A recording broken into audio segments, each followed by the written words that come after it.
प्रभात बच्चों, कक्षा 1 हिंदी में आप सभी का स्वागत है। बच्चों, हम पढ़ रहे थे हमारी हिंदी पाठ्य पुस्तक खुलते पंख का पाठ 21।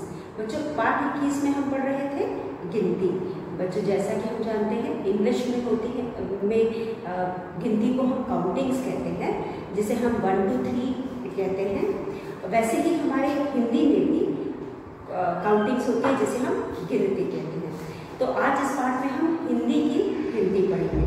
तो बच्चों, हिंदी की गिनती लिखने का और पढ़ने का या बोलने का दोनों का अपना अलग तरीका होता है। आज हम इसे लिख करके और पढ़ करके देखेंगे कैसे हम हिंदी की गिनती को लिखते हैं और पढ़ते हैं। तो चलिए हम अपने पाठ 21 को जो हम एक बार पढ़ चुके हैं आज उसे दोहराएंगे, फिर हम आगे का पाठ पढ़ेंगे। तो बच्चों, हमने पढ़ा था हिंदी की गिनती। हिंदी की गिनती बोलकर हिंदी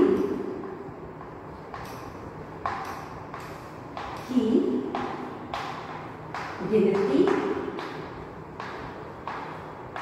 गिनती बोलकर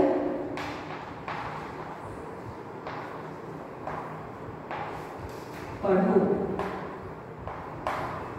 बोलकर पढ़ो और लिखो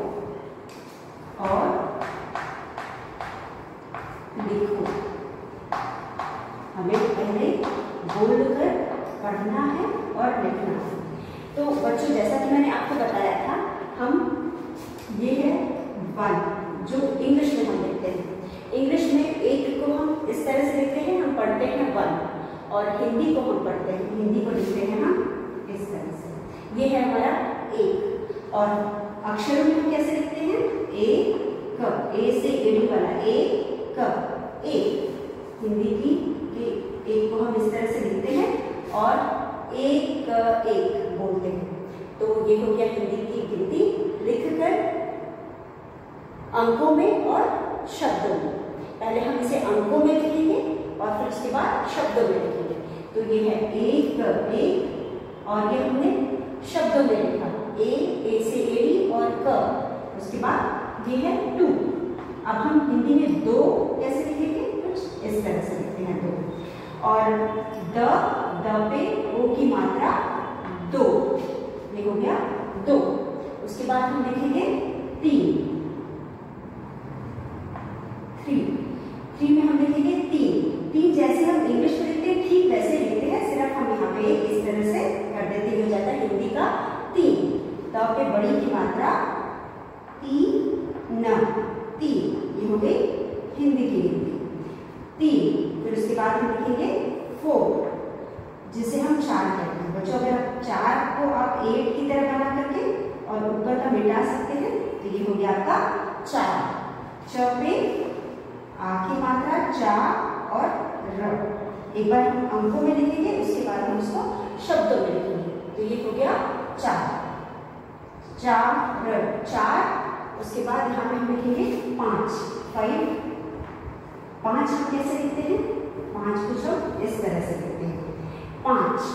प पे आ की मात्रा चंद्र बिंदु और च 5। इसके बाद 6, ये है 6। अब हम इसको 6 बोलेंगे, ये हो गया 6। उसके बाद 7 यानी 7 को हम कैसे लिखते हैं?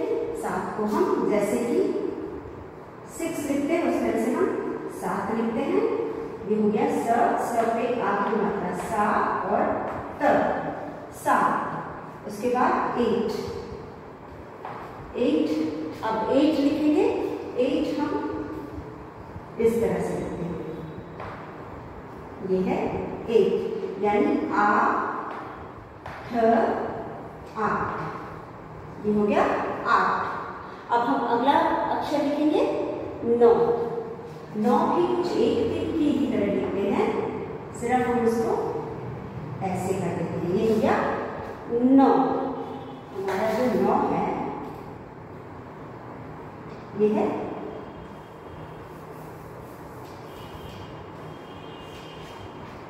9। हम इस तरह से बनाएंगे, इस तरह से है 9। ये है 9, इसको हम, ये है 9, उसी तरह 10, ये हो गया 10, 10। तो बच्चों ये हो गई हमारी हिंदी की गिनती, जिसे हम इंग्लिश में काउंटिंग कहते हैं। एक इस तरह लिखते हैं, 1 2, द पे ओ की मात्रा 2, 3, द पे बड़ी की मात्रा 3, 3, 4, च पे आ की मात्रा 4, ये है 5, प पे आ की मात्रा चंद्र बिंदु 5, 6 और ह 6 हो गया, और ये है 7, उसके बाद ये है 8, फिर 9, फिर 10। तो बच्चों ये है हमारी हिंदी की गिनती। आपको हिंदी की गिनती पढ़ना और लिखना दोनों आ गया होगा। अब हम इससे संबंधित एक अभ्यास करते हैं। यहाँ पे कुछ चित्र दिए गए हैं, उन चित्रों को हम गिनेंगे और उनके आगे जो भी गिनती है वह लिखेंगे।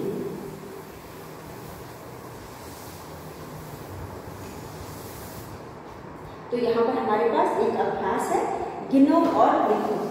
यहाँ पे हम दिए गए चित्रों को गिनेंगे, गिनो और लिखो।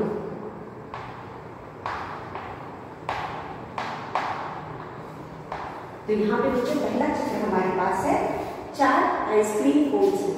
तो हम यहाँ लिखेंगे, पहले में हम लिखेंगे 4 लिखेंगे यहाँ पे, फिर हिंदी में लिखेंगे 4, क्योंकि हमारे पास सामने क्या है, हमारे पास सामने है 4 आइसक्रीम कोन्स।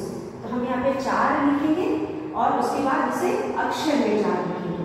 उसके बाद दूसरे चित्र में हमारे पास है 5 केले, 1 2 3 4 5 केले। तो पहले हम इसे लिखेंगे यहाँ पर, उसके बाद हम यहाँ लिखेंगे 5। पहले हमने इसको अंकों में लिखा, उसके बाद अक्षर में लिखा 5, फिर हम लिखेंगे 3 में हमारे पास है गुब्बारे। अब आप गुब्बारों को गिनिए, 1 2 3 4 5 6 गुब्बारे हैं। तो हम यहाँ लिखेंगे 6 हम उल्टा 3 लिख करके इस तरह से, 6 भी 3 की तरह लेते हैं लेकिन उसका उल्टा लिखते हैं, तो ये हो जाएगा 6। ये है 6। तो हमारे पास यहाँ पे 6 गुब्बारे हैं, तो हम 6 लिखेंगे। उसके बाद 4 में हम लिखेंगे 1 2 3 4 1 2 3 4 यानी 8, 1 2 3 4 5 6 7 8 चॉकलेट्स हैं हमारे पास।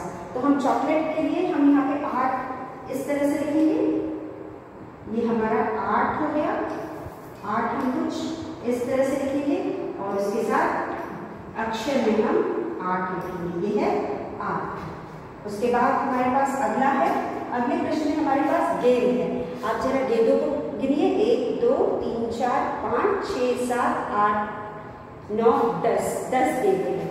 तो हम यहाँ पे 10 लिखेंगे, इस तरह से हम 10 लिखेंगे। उसके बाद हमारे पास 3 चूहे हैं, 1 2 3, तो हम यहाँ पे 3 10, यहाँ पे हम 3 लिखेंगे और ट पे बड़ी की मात्रा 3। उसके बाद हमारे पास है 1 2 3 4 5 6 7, अब हम यहाँ पे 7 लिखेंगे, 7 ये हो गया 7। उसके बाद हम लिखेंगे, हमारे पास 2 मोबाइल फोन है, तो हम यहाँ पे 2 लिखेंगे, द पे ओ की मात्रा 2। उसके बाद हमारे पास 9 कप है, तो हम यहाँ पे लिखेंगे, यहाँ पे हम लिखेंगे 9, ये है 9। तो बच्चों इस तरह से हमने आज हिंदी की गिनती लिखना और पढ़ना सीखा। ये है 4 5 6 8 10 3 7 2 9। तो बच्चों यह हमने आज हिंदी की गिनती अंकों और शब्दों में लिखना और पढ़ना सीखा। उसके बाद बच्चों हम आज अपना अगला पाठ पढ़ेंगे। यह तो कार्य हमने दोहराया था जो हमने कल पढ़ा था। आज अब हम अपना अगला पाठ पढ़ेंगे। तो बच्चों अगले पाठ में हमारे है एक कहानी। यह कहानी भी हमने पढ़ी थी। यहाँ पे जो कहानी हमारे पास है यह है मूर्ख बिल्लियों की कहानी। तो बच्चों हमारी कहानी का शीर्षक है मूर्ख बिल्लियाँ। चित्रों को ध्यान से देखो, इनमें एक कहानी छिपी है, कहानी बनाकर सुनाओ। तो बच्चों जैसा कि आप देख रहे हैं आपके पुस्तक में कुछ चित्र दिए गए हैं और चित्रों द्वारा आपको कहानी को समझना है और सुनाना है। तो यहाँ पे पहले चित्र में आप जैसा कि देख सकते हैं दो बिल्लियाँ हैं। दो बिल्लियाँ जा रही थी। जाते जाते रास्ते में उन्हें एक रोटी का टुकड़ा मिलता है। तो उस रोटी के टुकड़े को देखते ही दोनों आपस में घुराने लगती हैं और दूसरे चित्र में हम देख सकते हैं कि झट से दूसरी बिल्ली उस रोटी के टुकड़े को उठा लेती है। तो बच्चों यहाँ पे बिल्लियाँ दो है और रोटी का टुकड़ा एक है। तो दोनों का आपस में झगड़ा हो गया। उसने बोला मैंने पहले देखा, तो उसने बोला मैंने पहले ले लिया। कहकर दोनों लड़ने लगे और लड़ते लड़ते बात इतनी बढ़ गई कि वहाँ पे तीसरा आ गया। और तीसरा कौन था? आप तीसरे चित्र में देख सकते हैं यहाँ पे एक बंदर आ गया। अब बंदर जो था, जैसा कि आप जानते हैं बंदर बहुत चालाक होता है। बंदर ने जब दोनों को लड़ते हुए देखा तो उसने कहा कि चलो मैं तुम लोगों का समझौता करा देता हूँ। अब समझौता कराने के लिए उसने क्या किया, आप कुछ देख सकते हैं चित्र में। चित्र की तरफ देखिए और मुझे बताइए। चित्र की तरफ अगर आप देखते तो आपको क्या दिखाई दे रहा है? एक तराजू दिखाई दे रहा है। तराजू किस लिए उसने बनाया है? उसने कहा बिल्लियों से कि तुम दोनों लड़ो मत, मैं तुम्हारी रोटी के टुकड़े का बराबर हिस्सा दोनों में बांट देता हूँ और इस तरह से दोनों को बराबर हिस्सा मिल जाएगा, दोनों में कोई लड़ाई नहीं होगी। तो बिल्लियाँ मान गई और जब बंदर ने रोटी का टुकड़ा लिया उसने उसके दो टुकड़े किए और तराजू के दो पलड़े होते हैं ना, दो तरफ होता है जिसमें हम एक तरफ सामान रखते हैं, दूसरी तरफ वजन रखते हैं और फिर उसके बाद उसको तौलते हैं। इसने क्या किया, दोनों पलड़ों में दो रोटी के जो टुकड़े थे, एक रोटी के उसने दो टुकड़े बनाए थे, उन दोनों टुकड़ों को रख देता है। लेकिन बच्चों जैसा कि हम जानते हैं अगर हम हाथ से रोटी तोड़ेंगे तो एक बराबर तो रोटी होगी नहीं, कभी कोई बड़ी वजनी हो जाती तो कभी दूसरी वजनी हो जाती। तो अब उसको बराबर करने के लिए बंदर क्या किया, बंदर तोड़ तोड़ के खाते जाता। जिस तरह का पलड़ा भारी हो जाता उसमें की थोड़ी सी रोटी तोड़ के बंदर खा लेता, फिर इधर का पलड़ा भारी हो जाता तो इधर की रोटी तोड़ के खा लेता और बिल्लियाँ चुपचाप बैठी देख रही होती, उन्हें समझ में नहीं आता। ऐसा करते करते एक समय क्या पता है क्या होता है, एक समय पूरी की पूरी रोटी बंदर खा जाता है। एक बराबर करने के चक्कर में वह सारी की सारी रोटी खा जाता है और होता क्या है, बिल्लियाँ मुंह देखती रह जाती हैं। आखिरी चित्र में आप देख रहे हैं कि रोटी तो गायब हो गई, इसलिए क्योंकि बराबर करते करते बंदर पूरी रोटी खा जाता है और बिल्लियाँ उसका मुंह देखते रह जाती हैं। तो बच्चों यहाँ पे बिल्लियाँ हुई ना मूर्ख, बिल्लियाँ मूर्ख हुई ना, इसीलिए हमारी कहानी का नाम है मूर्ख बिल्लियाँ। तो हमने ये चित्रकथा पढ़ी। चित्रकथा का अर्थ जैसा कि आप जानते हो बच्चों, हमें चित्र दिए होते हैं और चित्रों को देख करके कहानी बनानी होती है। तो इसी तरह हमने यहाँ पे चित्र देखा कि एक गांव है जहाँ पे दो बिल्लियाँ हैं, दोनों टहलते टहलते जा रही होती हैं। फिर दोनों को जो हमें चित्र में दिखाई दे रहा है वो हम बता रहे हैं, ठीक है। दो बिल्लियाँ दिखी हमें दो पहले चित्र में, फिर सामने उनको एक रोटी का टुकड़ा मिलता है। फिर जब हम दूसरे चित्र में देखते हैं तो एक बिल्ली के हाथ में रोटी का टुकड़ा होता है और दूसरी के हाथ में कुछ भी नहीं होता है। तो दूसरी उसको परेशान कर रही होती है कि ये मेरा है, वो कहती है नहीं मेरा है और दोनों मानने को तैयार ही नहीं किसका है, दोनों अपने अपने लिए लड़ रही होती हैं। तो यहाँ पे जब तीसरे चित्र में हमको एक और जानवर दिखाई देता है, वह जानवर कोई और नहीं बल्कि बंदर है और बंदर के हाथ में एक तराजू है। तो बंदर इन बिल्लियों को कहा होगा कि एक ही टुकड़ा है, चलो मैं दोनों को आपस में बांट देता हूँ। और जब वो बांटने चला तो जब जो पलड़ा भारी हो जाता है, जिस तरफ की रोटी भारी हो जाती उधर की रोटी थोड़ी सी वो तोड़ करके खा जाता और इसी तरह बार बार वह दोहराता रहता। इधर का भारी होता इधर का खाता, उधर का भारी होता उधर का खा लेता। ऐसे करते करते एक समय ऐसा आता है कि पूरी की पूरी रोटी वो खा जाता है। आप समझ सकते हैं कि इधर उधर करते करते तो वो धीरे धीरे सारी रोटी खा जाता है और खाने के बाद बिल्लियाँ उसका मुंह देखती रह जाती है। आखिरी चित्र में हम देख रहे हैं दोनों बिल्लियों को कुछ नहीं मिलता, दोनों मुंह देखती रह जाती। अगर वो समझदारी दिखाई होती, दोनों आधा आधा करके ले ली होती, तो दोनों को कम से कम कुछ तो थोड़ा तो मिल जाता। इन्होंने लालच की कि पूरा का पूरा हमें मिल जाए, और लालच के चक्कर में तीसरे ने इसका फायदा उठा लिया। इसीलिए कहते हैं बच्चों, कभी भी लड़ना नहीं चाहिए। जब भी दो लोग आपस में लड़ते हैं तो कोई भी तीसरा आकर के उनका फायदा उठा सकता है, और इन दोनों को कुछ नहीं हासिल हुआ। कुछ हासिल हुआ इन लोगों को, ना रोटी मिली और ना कुछ और फायदा हुआ, तो इन लोगों को कुछ भी नहीं मिला।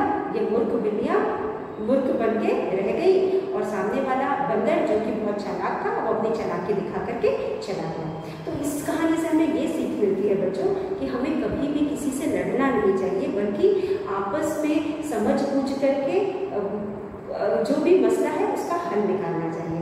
लड़ने से क्या होता है कि कोई और आकर के हम दोनों के लड़ाई का फायदा उठा सकता है, या हमारे दोनों के बीच में जो परेशानी है उससे वह अपने आप फायदा उठा सकता है, और हमें एक ही को नहीं, दोनों को नुकसान हो सकता है, और दोनों को हासिल कुछ भी नहीं होगा। इसलिए कहते हैं लड़ने से कुछ हासिल नहीं होता। अगर कोई समस्या है तो हमें मिलजुल करके उसका उपाय निकालना चाहिए। तो बच्चों, आपने कहानी पढ़ी, इसी प्रकार आपकी और भी कहानी आप पढ़िए, क्योंकि कहानी पढ़ने से बच्चों हमें भाषा का ज्ञान होता है, हमें नए नए विचार मिलते हैं, और हमें कहानी से कुछ न कुछ शिक्षा मिलती है। जैसा कि हम जानते हैं, कहानियाँ पढ़ने से हमेशा हमें कोई ना कोई शिक्षा मिलती है, और इस शिक्षा से हम अपने जीवन को और भी बेहतर बनाने की कोशिश करते हैं, या फिर हमें अपनी ज़िंदगी जीने के लिए कुछ न कुछ विचार मिलते हैं, या कुछ न कुछ किस परिस्थिति में किस तरह से हमें अपने जीवन को जीना है, हमें वह भी समझ में आता है। तो बच्चों, कहानियाँ पढ़िए और उससे शिक्षा लीजिए और अपने जीवन को बेहतर बनाइए। तो बच्चों, यह था चित्रकथा जो हमने कल भी पढ़ी थी, और आज हमने इसको एक बार फिर दोहराया। तो बच्चों, आज का पाठ हमारा है अगला पाठ, जो कि पाठ सिर्फ मनोरंजन के लिए, यह एक कविता है। यह एक बहुत ही सुंदर सी कविता है, और जिसमें कोई अभ्यास नहीं है, यह सिर्फ हमारे मनोरंजन के लिए है। तो चलिए इस कविता को हम पढ़ते हैं। तो हमारी अगली कविता है बताने से पहले बच्चों,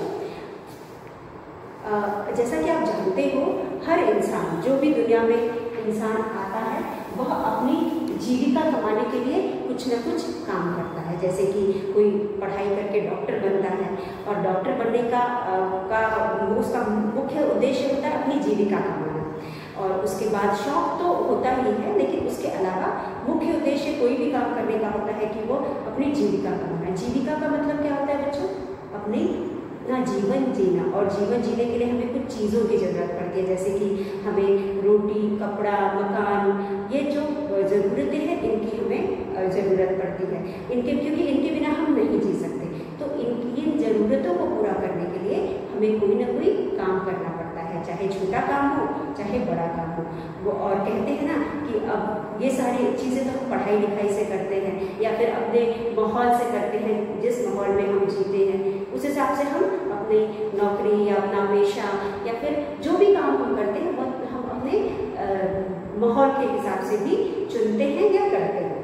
तो कुछ काम तो ऐसे होते हैं जो कि हमारे माँ बाप करके आ रहे होते हैं या माता पिता करते आ रहे होते हैं, वह काम हम करते हैं। कुछ हम पढ़ लिख करके करते हैं कि हमने बहुत अच्छी पढ़ाई की तो हम उस हिसाब से नौकरी करते हैं, या फिर कुछ काम की हमारे आसपास के जगह पे जो काम जिस तरह का काम होता है उनमें से हम चुनते हैं। जैसे कि अगर हम गांव में रहते हैं और हमारे आसपास या हमारे घर वाले खेती करते हैं तो हम किसान बन गए, या फिर हमारे घर वाले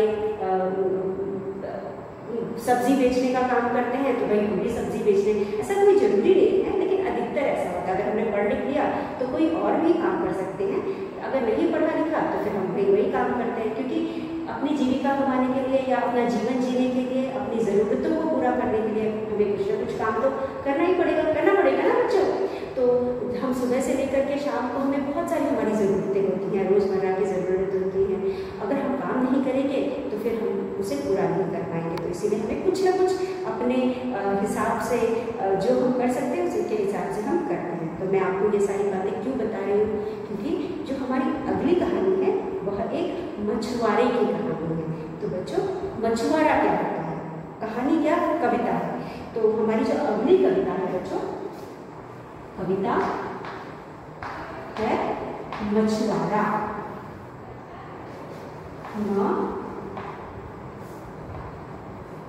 मछुआरा।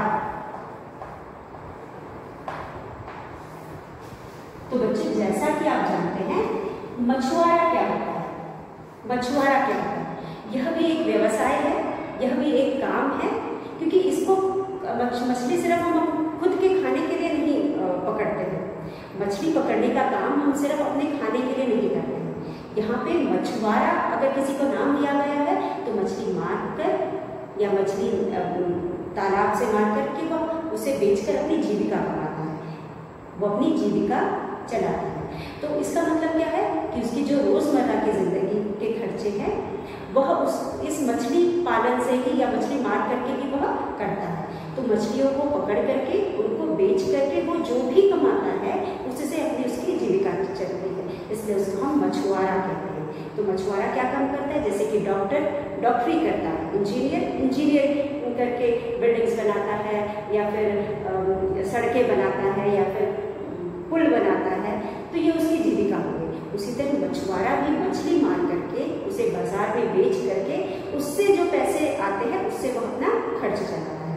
तो यहाँ पर भी इसी मछुआरे पे एक छोटी सी बहुत ही सुंदर सी कविता दी गई है बच्चों, और इस कविता के रचयिता यानी इसके कवि हैं हरिवंश राय बच्चन। तो बच्चों यह नाम आपके लिए आप क्योंकि छोटे बच्चे हैं आपने नहीं सुना होगा, लेकिन यह हरिवंश राय बच्चन बहुत ही क्या हम कहेंगे प्रसिद्ध कवि थे जो कविताएं लिखते थे। और आप जानते हो चलिए आप हरिवंश राय बच्चन को नहीं जानते हैं लेकिन आप अमिताभ बच्चन को जरूर जानते होंगे, जानते हैं ना बच्चों। तो जो हरिवंश राय बच्चन हैं या अमिताभ बच्चन के पिताजी थे, मतलब उनके पापा थे, और वह एक बहुत ही प्रसिद्ध लेखक थे। उन्होंने बहुत सारे कविताएं लिखी हैं, तो उन्हीं में से उनकी कविता संग्रह में से एक कविता हम आज आपके सामने इस बुक के माध्यम से लेकर के आए हैं। तो बच्चों चलिए इस कविता को पढ़ते हैं और उसके बाद समझते हैं कि इस कविता में मछुआरे के बारे में क्या कहा गया है। तो हमारे कविता का शीर्षक है बच्चों, ये कविता सिर्फ आपके मनोरंजन के लिए, आप इसे पढ़ेंगे, पढ़ने के बाद आपको भाषा का भी ज्ञान होगा, आप इस महान कवि के बारे में भी आप जाने, आज आपने जाना कि यह हरिवंश राय बच्चन कौन है और यह क्या करते हैं, ये सारी बातें भी आपने जानी। और इस कविता में के माध्यम से भी आपको बहुत सारी ऐसी चीज़ें पता चलेगी जो आपको जानना चाहिए। तो चलिए हम कविता को पढ़ते हैं और समझते हैं। तो बच्चों यहाँ पे मछुआरा, जैसे कि मैंने कहा यह कविता, इसमें कोई अभ्यास कार्य नहीं है, ये सिर्फ आपको कि मनोरंजन के लिए, आपके भाषा ज्ञान के लिए है। तो यहाँ पे चलिए पहले मैं इस कविता को पढ़ती हूँ। बड़े सवेरे उठ मछुआरा, सागर तीरे आता है, जाल डालकर गहरे पानी मछली रोज फंसाता है। धरे टोकरी सिर के ऊपर 7 मछेरें आती है, सोने चांदी की मछली रख उसको उसमें घर ले जाती है। तो बच्चों हमारी पहली पंक्ति है बड़े सवेरे, हमारी कविता की पहली पंक्ति है बड़े सवेरे। बड़े सवेरे उठ मछुआरा, उठ मछुआरा, सागर सागर तीरे आता है। तो बच्चों पहले हम पहली दो पंक्ति को देखते हैं। तो इस पंक्ति में बच्चों यहाँ पे बड़े सवेरे, बड़े सवेरे का मतलब क्या होता है, सुबह का समय। बच्चों सुबह का समय, जब हम पूरी रात सोने के बाद उठते हैं उसे हम सवेरा कहते हैं। जब सूरज निकलता है सुबह लंबे अंधकार के बाद सूर्य निकलता है उसे हम सवेरा कहते हैं। अब बड़े सवेरे का मतलब यहाँ क्या तात्पर्य है, यहाँ पे बड़े सवेरे का मतलब बहुत सुबह, एकदम भोर सुबह। बड़े सवेरे उठ मछुआरा, क्योंकि रात भर मछुआरा सोया था, उठता है और उठकर क्या करता है? उठ मछुआरा सागर तीरे, जैसा कि आप जानते हैं समुद्र, मछुआरे कहाँ मछली मारते हैं? समुद्र में मछली मारते हैं। सागर के किनारे जाता है, सागर के किनारे जाता है। तीरे यानी किनारा, तीरे यानी किनारा, सागर के किनारे जाता है। तो पहली लाइन है बड़े सवेरे, बहुत ही सुबह, एकदम सुबह सुबह उठ मछुआरा, मछुआरा उठकर सागर तीरे आता है। कहाँ आता है? सागर के तीरे, सागर के किनारे आता है। क्यों आता है सागर किनारे आता है? क्योंकि मछुआरा है, मछुआरे का काम होता है मछलियां मारने, और सागर के में मछलियां होती हैं, वहां वो मछली मारने आता है। और उन मछली को मार करके वो क्या करेगा? वो बाजार में लेके जा करके उसे बेचेगा, और जो पैसा उसे मिलेगा उससे वो अपनी जीविका चलाएगा। रोजमर्रा की जो हमारे ज़रूरतें होती हैं, जो हमारे खर्च होते हैं, उसे हम जीविका कहते हैं। उसे चलाने के लिए हम कोई ना कोई व्यवसाय करते हैं, काम करते हैं, नौकरी करते हैं। तो जो मछुआरा है, क्योंकि वो मछुआरा है, उसका काम है मछलियाँ पकड़ना या मारना। तो यहाँ पे मछलियों को पकड़कर बेच करके वो अपनी जीविका कमाता है। तो यहाँ पर रोज सवेरे, बड़े सवेरे, एकदम सुबह सुबह उठ करके मछुआरा सागर तीरे जाता है। क्यों जाता है? क्योंकि उसका काम है मछलियाँ पकड़ना। वहाँ से वो मछलियाँ पकड़ता है और उसके बाद बाजार में जाके उसे बेचता है। आगे हम देखते हैं, जाल डाल कर गहरे पानी मछली रोज फंसाता है। तो उसके बाद जाल, और ये जो मछुआरे होते हैं जाल पानी में डालकर मछलियों को फंसाते हैं। कैसे उन्हें पकड़ते हैं मछलियों को? जाल, बहुत बड़े बड़े इनके पास जाल होते हैं, उस जाल को गहरे पानी में डालते हैं, क्योंकि जितना गहरे पानी में डालेंगे उतना ही इनको ज़्यादा मछलियाँ मिलेंगी। तो गहरे पानी में डाल करके मछलियों को जाल में फंसा करके फिर उन्हें पकड़ते हैं। तो यहाँ पे हमारी दूसरी पंक्ति है, जाल डाल कर गहरे पानी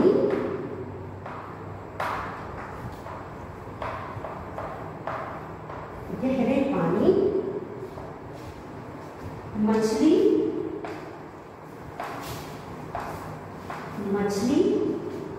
रोज फंसाता है।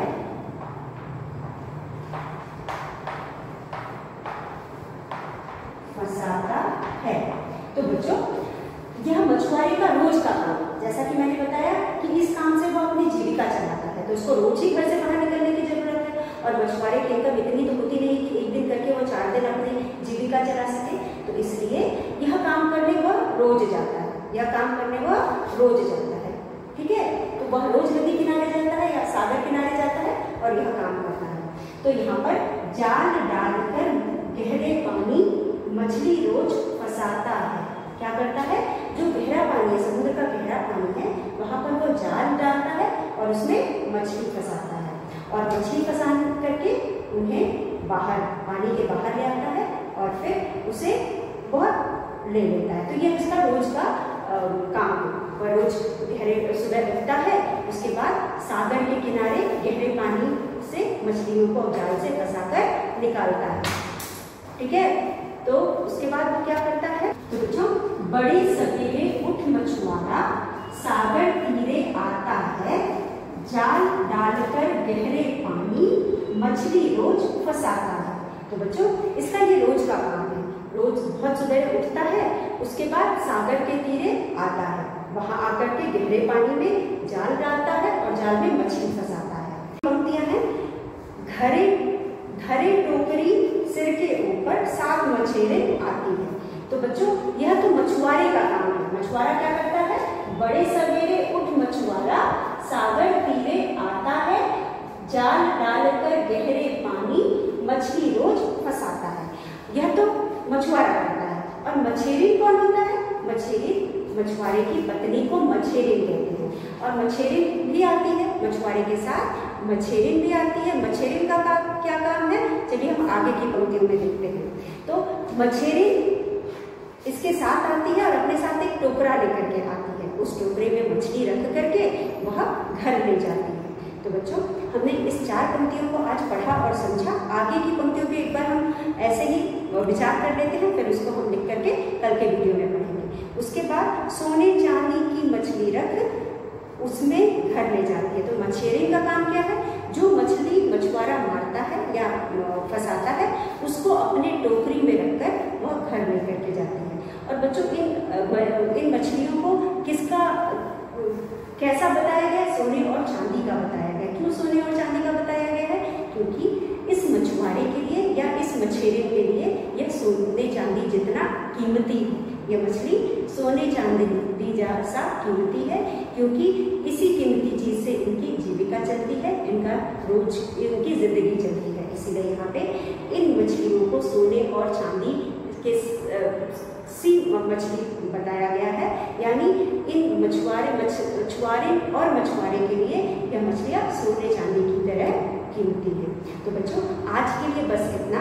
आज इस कविता को आप पढ़ेंगे और जो हिंदी आपको मैंने पढ़ाया उसे भी पढ़कर लिख कर दोहराएंगे। कल के पाठ में हम इस कविता को आगे फिर से पढ़ेंगे और